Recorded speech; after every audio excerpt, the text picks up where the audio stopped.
Assalamualaikum warahmatullahi wabarakatuh. Kami dari kelompok 13 akan menjelaskan tentang materi dari kelompok 7 sampai dengan kelompok 13. Saya sendiri Nur Hayati, NIM 190211100085. Uang dan inflasi adalah suatu yang dapat diterima oleh masyarakat umum sebagai alat tukar menukar dalam melakukan pembayaran, baik barang, jasa, maupun hutang, baik sekarang maupun kemudian hari. Uang sebagai persediaan aset digunakan untuk transaksi salah satu jenis kekayaan.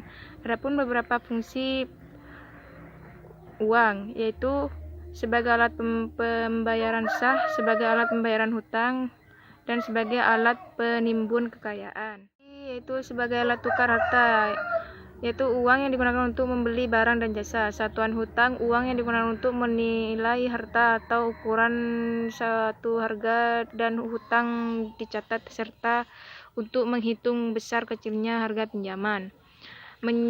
Penyimpanan nilai adalah cara mengubah daya beli dari masa kini ke masa mendatang.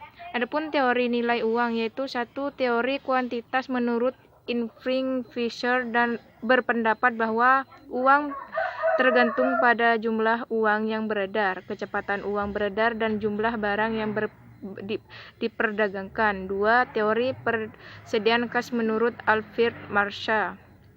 Pendapatan bahwa nilai uang tergantung pada jumlah uang yang disimpan. Untuk persediaan kas dari sebagai pendapatan masyarakat, persediaan dan tergantung pada jumlah pendapatan dan tingkat suku bunga.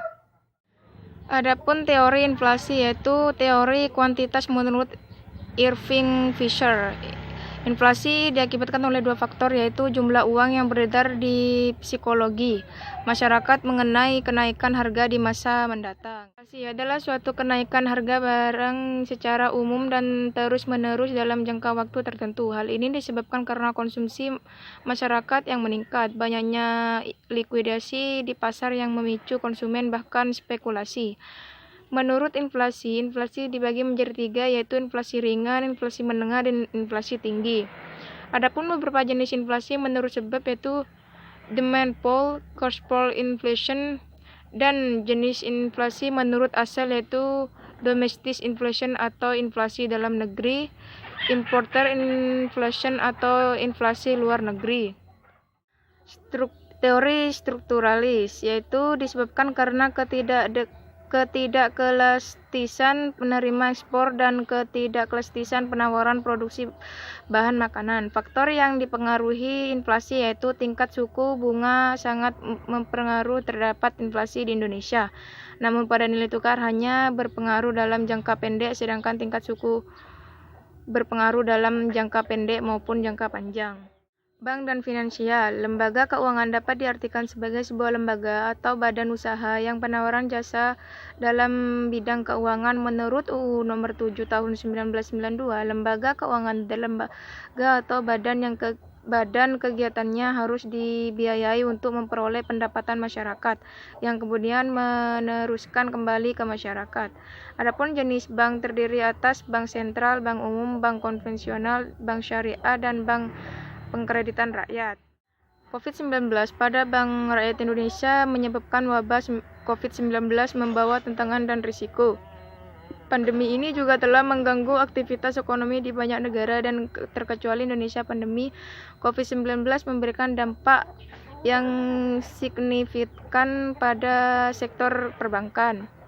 Kondisi sulit pandemi virus corona membuat PT Bank Rakyat Indonesia mencatatkan penurunan laba pada kuartal 2020 sebesar 36,9% dengan raihan 10,2 triliun. Dibanding pada kuartal 1 2020, BRI mencatatkan laba bersih 16,16 triliun. Solusi dari dampak pandemi COVID-19 terhadap Bank Rakyat Indonesia, yaitu menggunakan aplikasi digital untuk mengeluarkan kredit, sehingga penyaluran kredit tidak macet, pendampingan dan konsultasi bisnis, dan meringankan bunga nasabah pada pandemi COVID-19.